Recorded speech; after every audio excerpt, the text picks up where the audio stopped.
Bernie Sanders has a history of making controversial comments praising or defending authoritarian dictatorships. In the past, he's praised China for raising people out of poverty, which is absurd. And then a few days ago, he actually praised Cuba for their literacy programs. He defended his position on China and Cuba again at a CNN town hall, leaving Democrats in, dare I say it, full-blown panic mode. They're issuing statements to their constituents saying, we denounce this. They're struggling because they can't mention it's their party's frontrunner who's praising Fidel Castro. But I'm not surprised by any of this.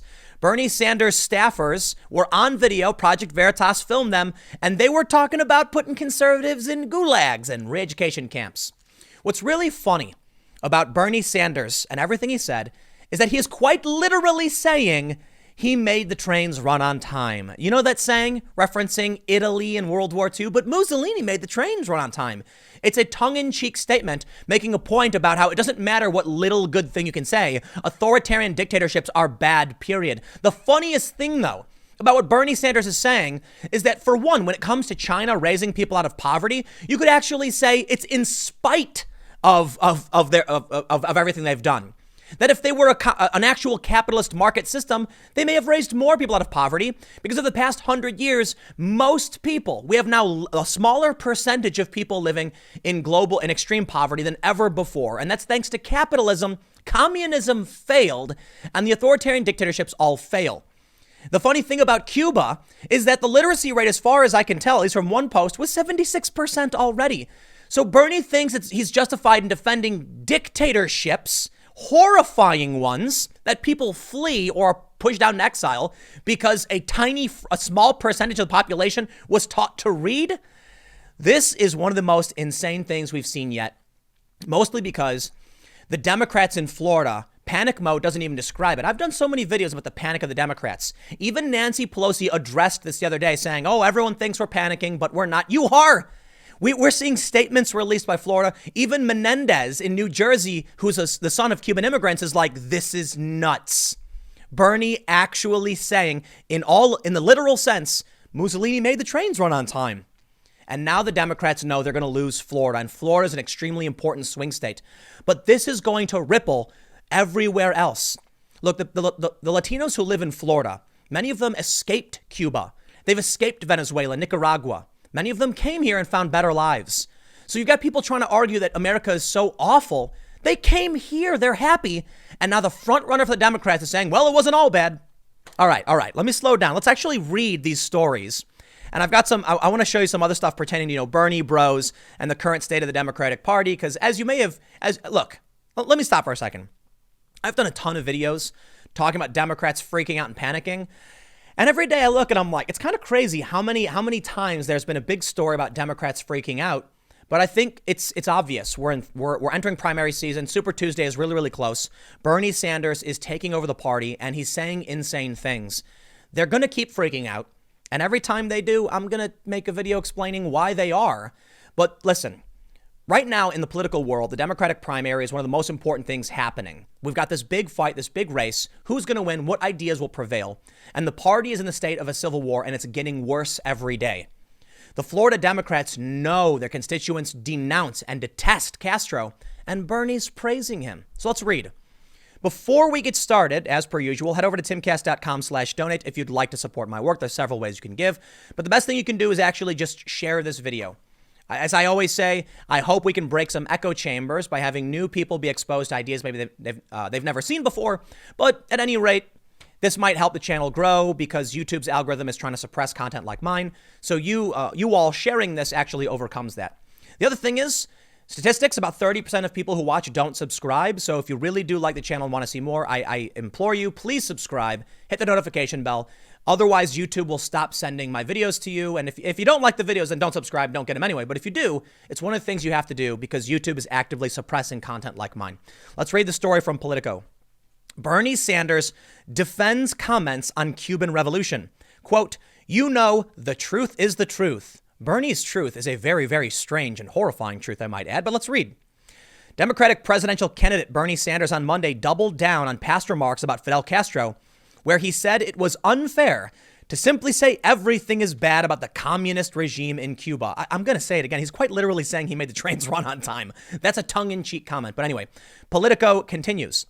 Speaking at CNN Town Hall in Charleston, South Carolina on Monday, Sanders said that he has always condemned authoritarianism and ardently believes in democracy. Still, he stood behind remarks he made during a 60 Minutes interview that the communist revolutionary leader who ruled Cuba from 1959 until 2016 dramatically raised literacy rates in his country. The remarks sparked outrage, particularly among Florida Democrats who represent a state with a large community of Cuban exiles. State Rep Javier Fernandez, who is supporting Democratic rival Joe Biden, went so far as to say, Donald Trump wins Florida if Bernie is our nominee. I got to agree with him, man, straight up. And everybody knows that it's not just Florida. It's possible that Bernie really is going to bring about some revolution, but I just don't see it in the data. And the data could be wrong. I get it. Bernie was supposed to be lighting up a new voter base. He's not. Voter turnout is not where it should be. While right now the media is saying, but Bernie is, voter turnout in Iowa was bad. New Hampshire was pretty good and they're all happy and exciting. The New York Times points out, and I'll get to the story in a minute, that based on population growth, Bernie's the turnout should be way higher. They're not coming out. I think we're looking at a McGovern situation, a Mondale situation. Trump is going to sweep the floor with an absurd amount of electoral votes with Bernie as the nominee. Quote, if Bernie Sanders is atop the ticket, it's going to make it tougher for all of us to win in Florida, Fernandez said. Sanders shot back on Monday morning declaring truth is truth, all right. If you want to disagree with me, if someone wants to say that, and by the way, all of the Congress people you mentioned just so happen to be supporting other candidates. But the truth is the truth. And that is what happened on the first years of the Castro regime. That is mind boggling.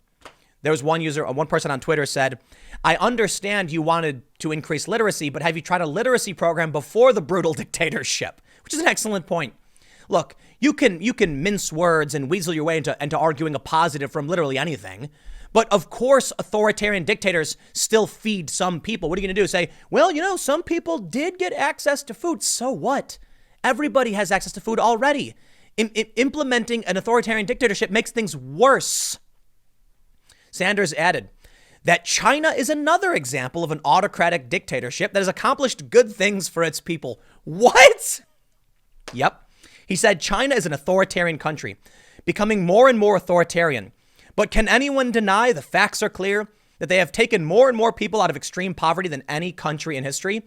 And now you understand why Bernie Sanders will not denounce his staffers that were exposed by Project Veritas. If you're not familiar with the Veritas videos, undercover clips show staffers, actual organizers in his office paid by his campaign saying, well, the gulags weren't all that bad. And, if we win, it's time to re-educate those Trump supporters. Because Bernie agrees. Okay, we denounce authoritarianism.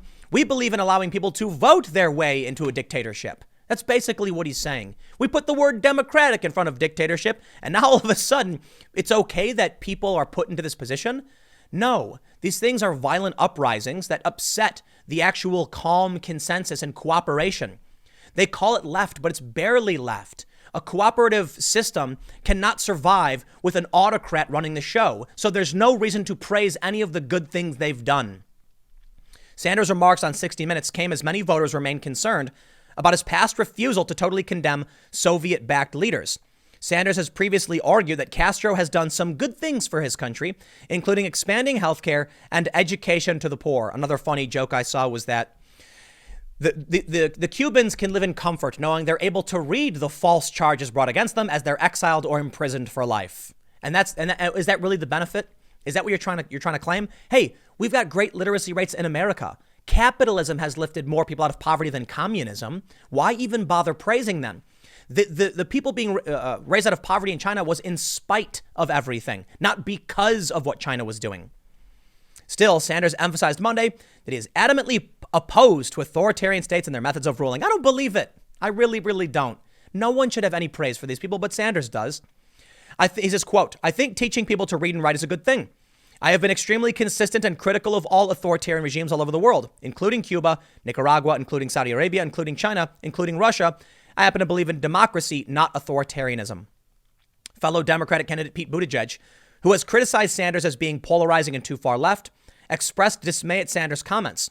He has frequently clashed with Sanders, claiming to be a more moderate candidate set to appeal to independents and Democrats alike, and claimed Sanders would not be able to appeal to voters who had previously supported Trump, saying, quote, "I don't want as a Democrat to be explaining why our nominee is encouraging people to look on the bright side of the Castro regime when we are all going into the election of our lives," Buttigieg said during a CNN town hall Monday night, adding, "Of course, literacy is a good thing. But why are spotlighting the literacy programs of a brutal dictator instead of being unambiguous in our condemnation about the way he has treated his people?" Democratic leader Tom Steyer went so far as to say he would never speak highly of unelected leaders who rule without any democratic checks on their power. "I don't think it's appropriate to be giving him a lot of compliments," Steyer said during a CNN town hall. "I think we're in a different situation. The United States is supposed to be the value-driven leader of the world. Well, apparently not with Bernie. And now in Florida, the freakout is worse than any other freakout." Now, Democrats across the board in this country have been freaking out like crazy. MSNBC was spewing word vomit in panic over Bernie Sanders winning. Look, my response is, if the people vote for Bernie, then so be it. Congratulations on your win. If you think Bernie is the only one who can beat Trump, well, then you're heading in the right direction. I personally think Bernie can't defeat Trump for these reasons, but I still believe people have a right to make that choice if they want, to see if Bernie will win. He won't. But over on MSNBC, they were shrieking. Democrats have been shrieking. But now in Florida, they have a real reason to be shrieking because I think most people, like 99% of this country, is probably looking at Bernie and going like, you should walk that back. There's no reason to play these games. So this is a story that actually takes some of the quotes we've already seen, mentioning some of the other stories, but there are some interesting bits that are in here. They say, so this is actually from before he doubled down, as far as I know. There was no mention. I've got to be careful about how I talk about this. Okay, let me put it this way. I'm not going to read too much into what's going on in Florida. I'll read some here. I have to be careful because, you see, on YouTube, I can't actually tell you the horrifying history of Cuba. And that's become a big topic of conversation. Let's just say that people lost their lives. They were imprisoned or exiled. The man who was running that country was a brutal and awful, horrifying man, and Bernie has offered him some praise. Sure, literacy is great, but not this way, not under these terms. Politico says, as a swing state, Florida is traditionally more moderate than Sanders' brand of progressivism.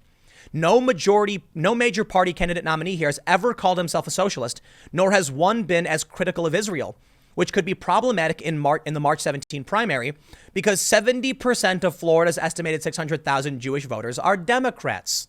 Not only that, there was some data that came out that said Bernie Sanders actually hurt the Democrats in the latest governor and Senate races. That when people in Florida heard who they had standing behind them, they were like, nah, I'm not okay with that. Because Bernie's made similar comments about these brutal dictatorships before. Now we can see, we have this story from CNN Politics. Democratic lawmakers slam Sanders' comments on Fidel Castro policy. And this shows that it's not just Florida. We have Senator Menendez of New Jersey. Now, I know his parents were Cuban immigrants, but he is from New Jersey. You have other people around this country that are worried. Latinos in America, mostly in Florida, but many who have moved out to various parts of this country, fled these horrifying dictatorships and socialist governments. They know how bad it is. They're going to tell their friends. And now you have the fringe far left pushing these insane ideas. But here's where it gets really interesting. Matt Dixon of Politico tweeted, a balancing act here from the Miami-Dade Democrats. Denounce Castro and tie him to Trump, but don't mention the party's presidential frontrunner whose comments have them in this uncomfortable spot. This was one, I got to admit, I laughed a lot when I saw this because they're actually trying to blame Trump. So they say, today, Steve Simeonitis, chair of the Miami-Dade Democratic Party, issued the following statement. The Miami-Dade Democratic Party denounces the Castro regime in the strongest possible terms. He continued, like Donald Trump, the Castro regime ignores the rule of law. Like Donald Trump, the Castro regime abuses their power for personal and political gain. And like Donald Trump, the Castro regime uses its office to enrich itself and his family. We must come together and vote to rid our country of Donald Trump and his authoritarian Castro-like policies. Trump's dictatorial actions disrespect the hundreds of thousands of Cuban Americans who fled the Castro regime and made their home in Miami-Dade County. Yeah, I call that word vomit, but this time typed out on a computer. Donald Trump, compare him to Castro to a certain degree, whatever, that's still silly. But the problem here isn't Trump, it's Bernie Sanders. The reason they're issuing the statement in the first place is because they are desperate to counter what Bernie is doing to the Democratic Party. Man, Florida's going to go so red. It's going to shift so hard because you have a lot of Jewish retirees. You have a lot of Latino immigrants who fled these horrifying countries, and they're standing there in awe, looking at Bernie Sanders and what he's saying with their jaws hanging open. We have this next tweet. It says, now the statewide party. Florida Democrats condemn dictators who topple democracies across the globe and stand in solidarity with the thousands of people who have fled violent dictatorships in Cuba, Venezuela, and Nicaragua. Candidates need to understand our immigrant communities' shared stories, as well as provide solutions to issues that matter to all Floridians, including access to affordable health care and rejecting a Trump economy that works only for the very rich. They have absolutely lost the plot. The economy is not even a major factor for most Americans. It is not. And when you come out and say these things like we want to create a government just like the one you fled, you lose these voters. Trump knows it. All Trump has to do is sit back and win. Now, here we have this tweet where they mention that the literacy rate of Cuba was 76%, one of the fourth highest in Latin America. Cuba ranked 11 in the world in the number of doctors per capita. Many private clinics and hospitals provided services for the poor. Cuba's income distribution compared favorably with that of other Latin American societies. A thriving middle class held the promise of prosperity and social mobility. Yes, up until up until Fidel Castro, not Bernie Sanders, up until Fidel Castro came and stepped in. There's a couple other things I want to go through, but not too much. Here's I love this story. Right? This one's going around and you get all these woke, anti-Trump people and never Trumpers talking about Bernie Sanders firing a staffer because he was actually a Bernie bro harassing other people. And what's funny about this is that in the midst of Bernie's offensive comments that's having the Democrats spin in circles and freak out to an absurd degree, Bernie has never denounced or punished any of his staffers who pushed even worse authoritarian rhetoric. Bernie says, we condemn authoritarianism, yet his staffers are advocating for it. And now here we can see someone said naughty words on Twitter and he must be fired. I don't understand. If you want to smear Bernie, just talk about his staffers and Veritas. That's it. They don't want to legitimize Project Veritas. Well, let me tell you, Bernie is burning down the Democratic Party. I know there's some people I respect who are fans of Bernie, but I think y'all are blind.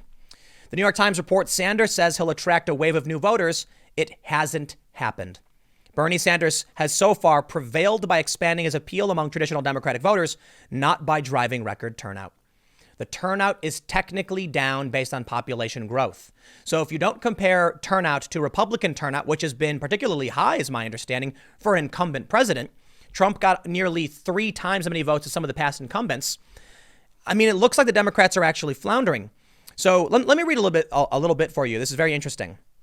The New York Times writes, it is the most politically provocative part of Senator Bernie Sanders' campaign pitch that his progressive movement will bring millions of non-voters into the November election, driving record voter turnout, especially among disaffected working class Americans and young people. Well, let me just tell you, as a disaffected liberal, I don't know if working class necessarily makes sense for me doing, my high profile punditry. But as a disaffected liberal, it's not Bernie Sanders, and it's especially not Bloomberg. It's a Buttigieg, maybe, but not really. He doesn't inspire. He's like a B-tier Obama, unfortunately. They don't got anything. They really don't. They say, and yet despite a virtual tie in Iowa, a narrow victory in New Hampshire, and a big triumph in Nevada, the first 3 nominating contests reveal a fundamental challenge for Mr. Sanders' political revolution. He may be winning, but not because of his long-standing pledge to expand the Democratic base. The results so far show that Mr. Sanders has prevailed by broadening his appeal among traditional Democratic voters, not by fundamentally transforming the electorate. In Iowa, for instance, turnout for the caucuses was lower than expected, up 3% compared with 2016, and the increase was concentrated in more well-educated areas where Mr. Sanders struggled. According to a New York Times analysis, in the Iowa precincts where Sanders won, turnout increased by only 1 percentage point. There was no sign of a Sanders voter surge in New Hampshire either, nor on Saturday in Nevada, where the final results indicated that turnout would finish above 2016, but well short of 2008 levels. Despite a decade of population growth and a new early voting option that attracted some 75,000 voters, the low numbers are all the more striking given the huge turnout in the 2018 midterm elections, which was the highest in a century.